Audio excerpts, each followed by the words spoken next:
ជំរាបសួរបងប្អូនយើងទាំងអស់គ្នានៅក្នុង YouTube ហើយយើងខានជួបគ្នាមួយរយៈធំមែនតើអីបាទរយៈ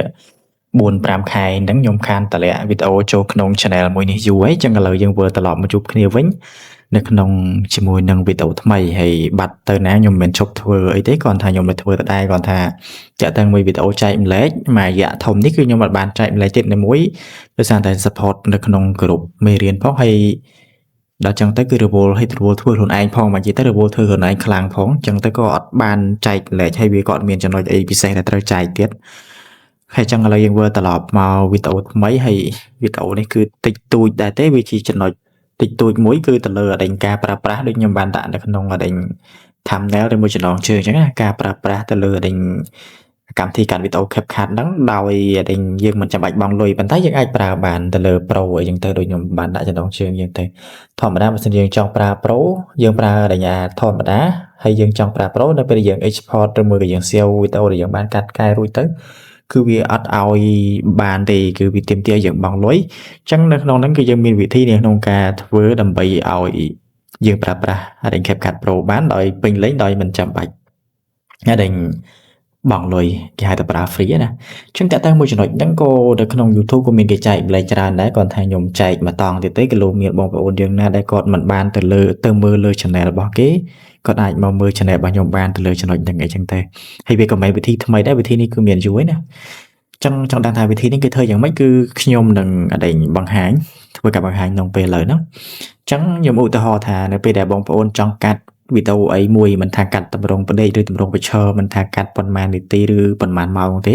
សំខាន់ដល់យើងកាត់ហើយអញ្ចឹងយើងប្រើនៅក្នុងកុំព្យូទ័ររបស់យើងគឺយើងមានកម្មវិធី CapCut ធម្មតាមកណាកម្មវិធី app CapCut ណា CapCut ធម្មតាមកយើង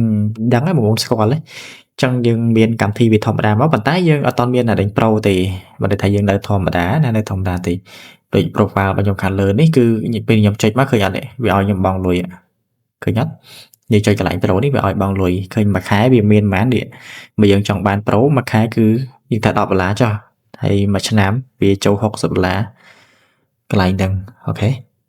អញ្ចឹងវាមាន plan ជាច្រើននៅក្នុងហ្នឹងយើងទៅ page business page personal អីចឹងទៅអញ្ចឹងបើយើងចង់បានeffect លុយដូចគេចេះអីអានេះវិញហ្នឹងណាយើងសិតតែបង់លុយ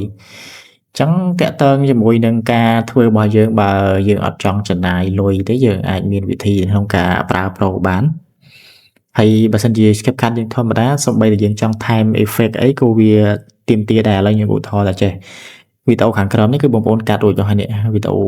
ខាងក្រោមណាវីដេអូខាងក្រោមនេះគឺបងប្អូនកាត់ហើយកាត់មកស្អាតអីមានសលេងមានបញ្ចូលលេងអីត្រឹមត្រូវអស់ហើយចឹងបន្ទាប់មកគឺយើងចង់បន្ថែមបន្តិចទៅលើអដែង speaker ឬមួយក៏ effect ខាងលើឬមួយក៏ transition caption អីចឹងទៅ filter ជាមួយនឹងចាក់ color អីចឹងទៅយើងឧទាហរណ៍យើងកាត់វីដេអូយើងស្អាតហើយយើងចង់បន្ថែមឡើយខ្ញុំចុចទៅលើអដែង sticker មួយចង់ sticker បើសិនជាវា free គឺវាអត់មានរូបត្បូងពេជ្រទេដូចនេះ free នេះឆ្មានេះមានត្បូងពេជ្រអញ្ចឹងបើន័យថាវាអដែងវាតម្រូវឲ្យយើងបង់លុយហើយអូខេវាតម្រូវឲ្យយើងបង់លុយចឹងអាណាដែលមានត្បូងពេជ្រពីលើមានរូបពេជ្រពីលើគឺវាតម្រូវយើងបង់លុយតើយើងប្រើ Pro តើយើងបង់លុយអដែង account យើង Pro បានប្រើ free បានសំទោសតើតា account យើងបង់លុយទៅអាចយកfunction ឬមួយក៏មុខងារដែលមានត្បូងពេជ្រហ្នឹងមកប្រើបានអីចឹងណា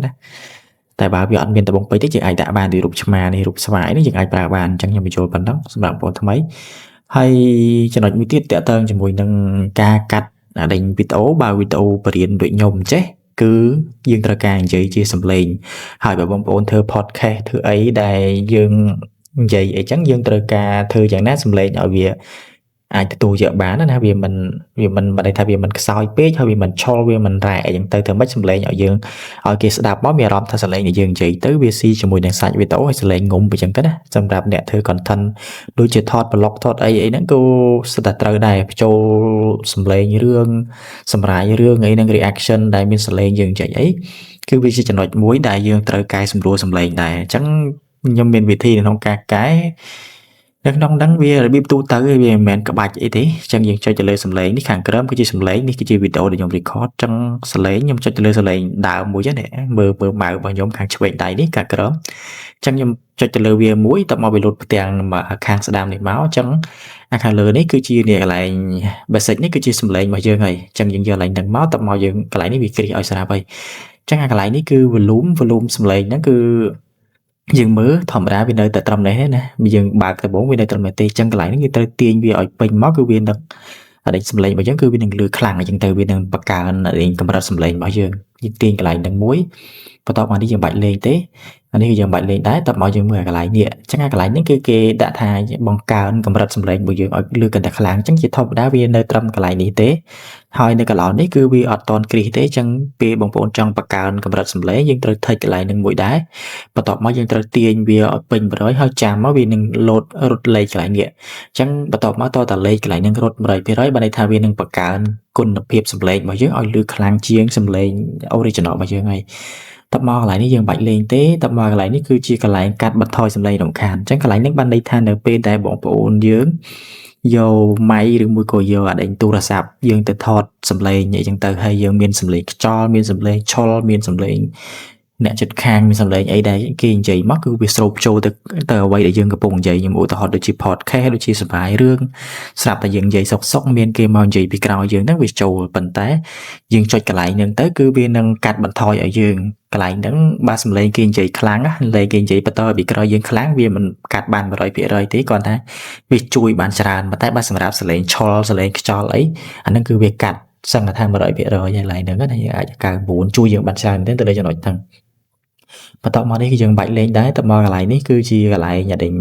យើងចុចទៅលើវាមកហើយកន្លែងនេះវាមាន2មាន3ជម្រើសមានណាន់មានកន្លែងនេះអញ្ចឹងជាទូទៅខ្ញុំយកខាងក្រោមបានន័យថានៅពេលសលេងរបស់យើងគេដាក់កាសស្ដាប់ទៅគឺលឺទាំងសងខាងលឺទាំងឆ្វេងលឺទាំងស្ដាំអញ្ចឹងចំណុចហ្នឹងគឺសំខាន់ណា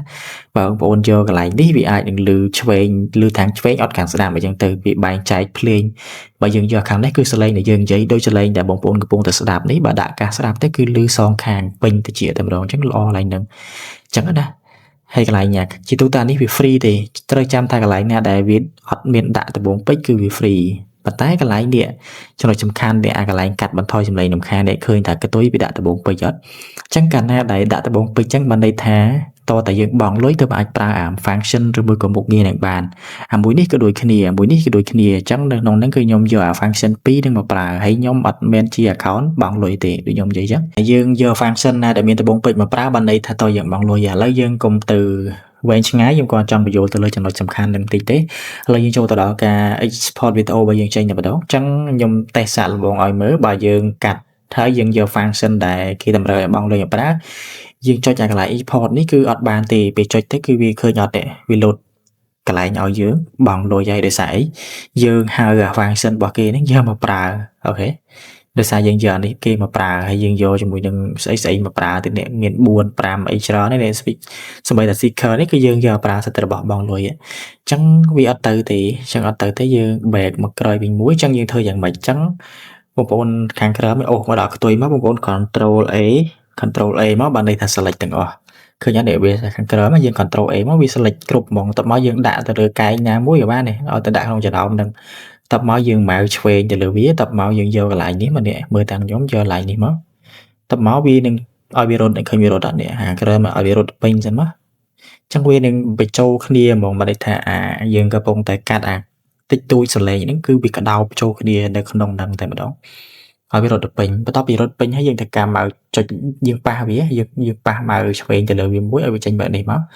បន្ទាប់មកយើងយកកន្លែងនេះមកណាអូខេចុចកន្លែងហ្នឹងមក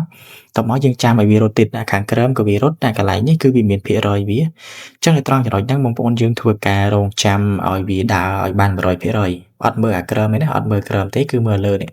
មើលអាកន្លែង pre processing នេះហើយមើលវារត់មើលចុងម៉ៅរបស់ខ្ញុំអញ្ចឹងកន្លែងហ្នឹងវាដើរបាន 100% យើងត្រូវចាំសិនអញ្ចឹងកន្លែងហ្នឹងយើងអត់តន់ទៅអីបានទេណាយើងត្រូវចាំវាចឹងនៅត្រង់ចំណុចហ្នឹងគឺខ្ញុំសូមនិយាយទីបងប្អូនដែលទើបតែស្គាល់ channel របស់ខ្ញុំអត់ទាន់បានចុច subscribe ទេសូមកុំភ្លេចចុច subscribe និងបើកសញ្ញាកណ្ដឹងខ្ញុំអ្នកមួយទៅនឹងទទួលបានវីដេអូថ្មីហើយមួយរយៈនេះតទៅមុខនៅក្នុងខែ6 2026នេះគឺខ្ញុំសង្ឃឹមថាខ្ញុំនឹងមានពេលវេលាច្រើនធ្វើម៉េចក្នុងមួយសប្តាហ៍ហើយណាស់ក៏ចែកបាន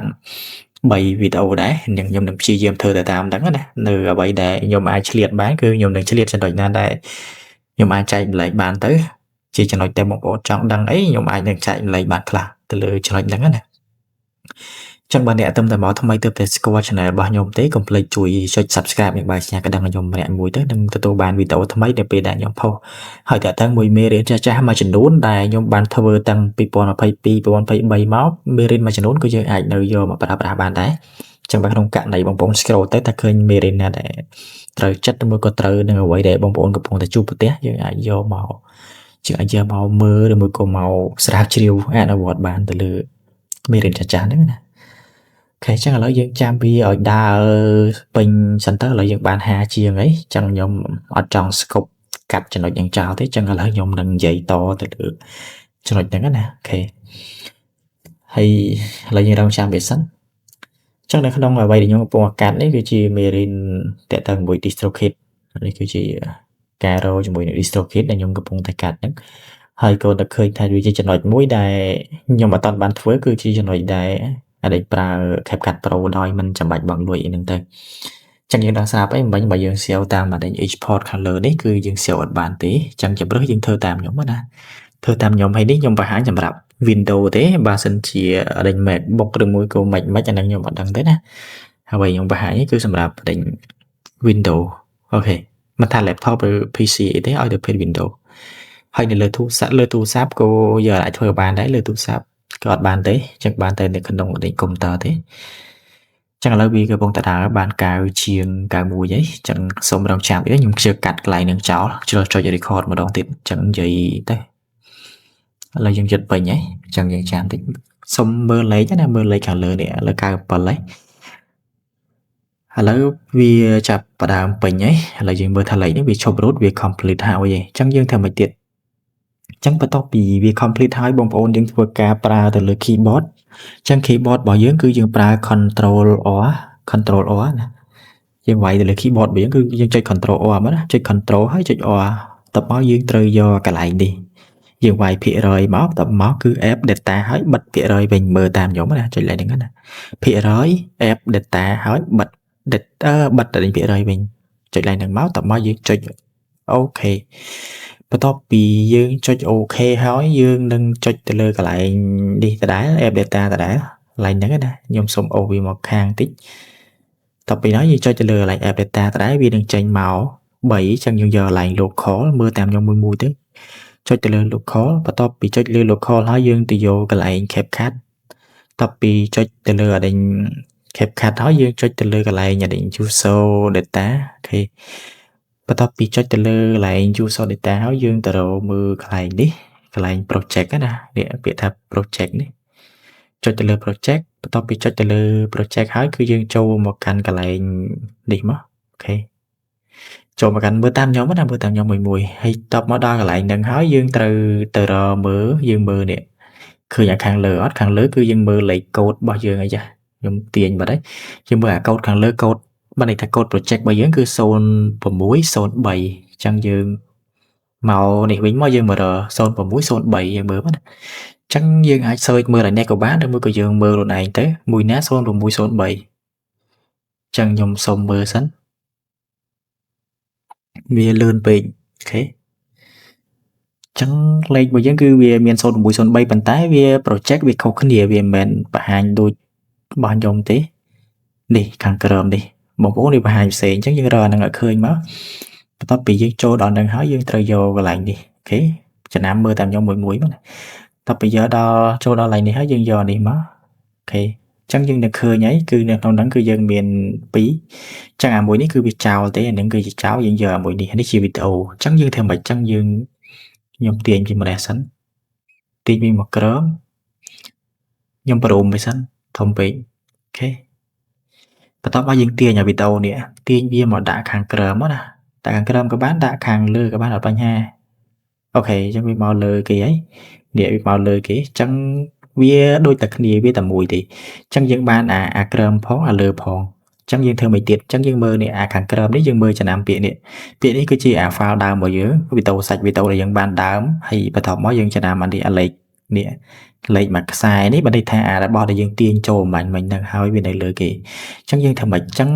យើងមើលអាក្រោមនេះអាក្រោមយើងចុចទៅលើអាក្រោមមួយយើងមើលកន្លែងនេះមានរូបភ្នែកអញ្ចឹងយើងធ្វើការបិទអាក្រោមចោលខ្វែងអាក្រោមចោលបើន័យថា original ក្រោមហ្នឹងយើងអត់យកទេអញ្ចឹងយើងយកអាលើដែលយើងទាញពី ពីអា file បាញ់មិញហ្នឹងឯងអូខេចឹងហើយវីដេអូយើងវាដំណើរការធម្មតាវីដេអូវិញគឺដើរធម្មតាអញ្ចឹងទេហើយចំណុច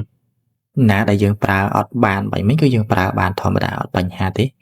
តោះមកយើងធ្វើមកទៀតបានហើយយើងធ្វើការចុច export ខាងលើចេញមកអូខេអញ្ចឹងវាដើរវិញឃើញអត់នៅពេលដែលយើងចុច export គឺវានឹងដើរវិញហើយតោះមកនេះគឺជាដេញ name របស់យើងគឺយើងចុចមកកន្លែងនេះបាញ់យើងអីទេអញ្ចឹងវា resolution 18អីចឹងទេនេះរបស់ខ្ញុំ default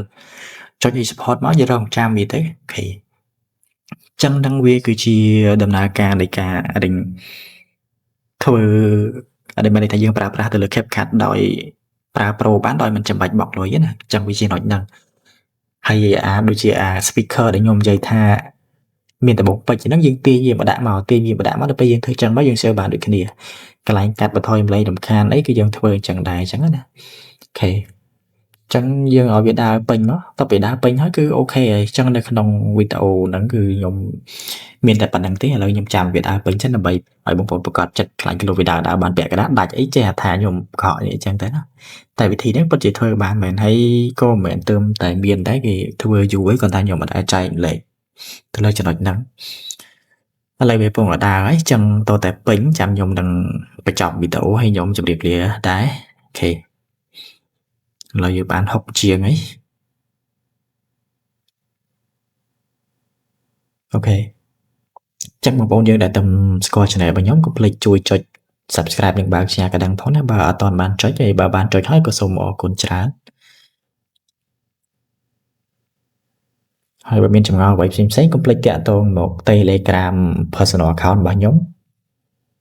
សម្រាប់ Telegram បងប្អូនមើលនៅក្នុងអដិញនេះណាក្នុងអដិញ profile របស់ channel ក្នុង about channel នឹងឃើញអដិញ link Telegram ដែលខ្ញុំដាក់មួយខ្សែហ្នឹងហើយចឹងបងប្អូនអាចទៅមើលបានពីមុនខ្ញុំដាក់ link group តែដល់ពេលឥឡូវខ្ញុំបានដូរមកដាក់ link Telegram វិញហើយចឹងអាចឆ្លើយតបបងប្អូនបានហើយបើសិនជាមាន